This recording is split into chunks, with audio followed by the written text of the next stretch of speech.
Cinema ಹೆಸರಲ್ಲಿ ನಟಿಗೆ ವಂಚನೆ ಮಾಡಿದ್ರ ನಿರ್ಮಾಪಕ ಅನ್ನುವಂತಹ ಆರೋಪ ಈಗ ಕೇಳಿ ಬರ್ತಾ ಇದೆ. ಪ್ರಮುಖ ಇಬ್ಬರು ನಟಿಯರು ಈ ಬಗ್ಗೆ ಧ್ವನಿ ಎತ್ತಿದ್ದಾರೆ.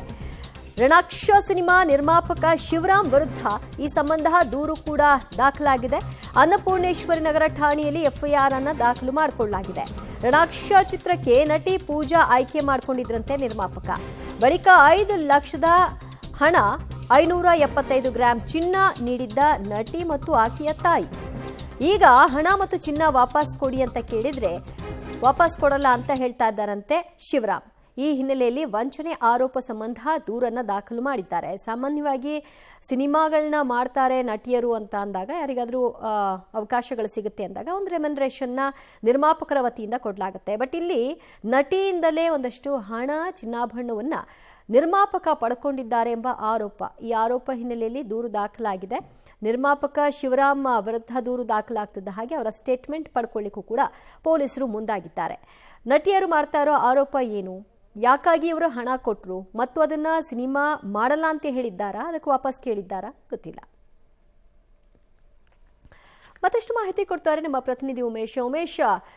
ನಿರ್ಮಾಪಕ ಶಿವರಾಮ್ ವಿರುದ್ಧ ಈಗ ವಂಚನೆ ಆರೋಪ ಕೇಳಿ ಬರ್ತಾ ಇದೆ. ಸೊ ಕೊಟ್ಟ ಹಣ ಮತ್ತು ಒಡವೆಯನ್ನ ವಾಪಸ್ ಕೇಳ್ತಿರೋದು ಯಾಕೆ? ಇಬ್ಬರ ನಡುವೆ ಈಗ ಏನಾದ್ರೂ ಮನಸ್ತಾಪ ಆಗಿದೆಯಾ? ಏನಂತ ದೂರು ದಾಖಲಾಗಿದೆ?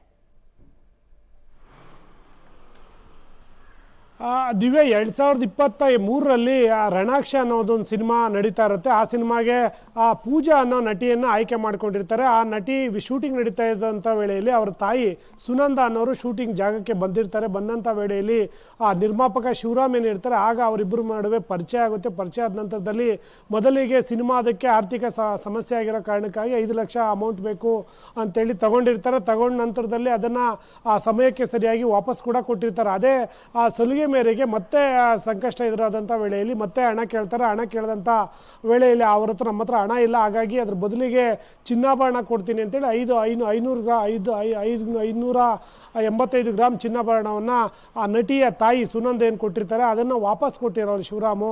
ಹಲವು ದಿನಗಳ ಕಾಲ ನೋಡಿದ್ರು ಕೂಡ ವಾಪಸ್ ಕೊಟ್ಟಲ್ಲ. ನಂತರದಲ್ಲಿ ಅವರು ಖಾಲಿ 2 ಚೆಕ್ಗಳು ಕೊಟ್ಟಿರ್ತಾರೆ. ಎರಡೂ ಕೂಡ ಚೆಕ್ ಬೌನ್ಸ್ ಆಗಿದೆ. ಚೆಕ್ ಬೌನ್ಸ್ ಆದ ಪರಿಣಾಮವಾಗಿ ಅದು ಕೋರ್ಟ್ಗೆ ಹೋಗುತ್ತೆ. ಕೋರ್ಟ್ ಸೂಚನೆ ಮೇರೆಗೆ ಈಗ ಅನ್ನಪೂರ್ಣೇಶ್ವರಿ ನಗರ ಪೊಲೀಸ್ ಠಾಣೆಯಲ್ಲಿ ಈಗ ಎಫ್ಐಆರ್ ದಾಖಲಾಗಿರುವಂಥದ್ದು. ಈ ಸಂಬಂಧಪಟ್ಟ ಹಾಗೆ ಪೊಲೀಸರು ಕೂಡ ಪ್ರಕರಣವನ್ನು ದಾಖಲು ಮಾಡಿಕೊಂಡು ತನಿಖೆ ಮುಂದುವರಿಸಿದ್ದಾರೆ. ದಿವ್ಯಜ್ಯೋತಿ, ಉಮೇಶ್ ಸಂಪರ್ಕದಲ್ಲಿರಿ, ಮತ್ತಷ್ಟು ಮಾಹಿತಿ ನಿಮ್ಮಿಂದ ಪಡೆದುಕೊಳ್ತೀವಿ.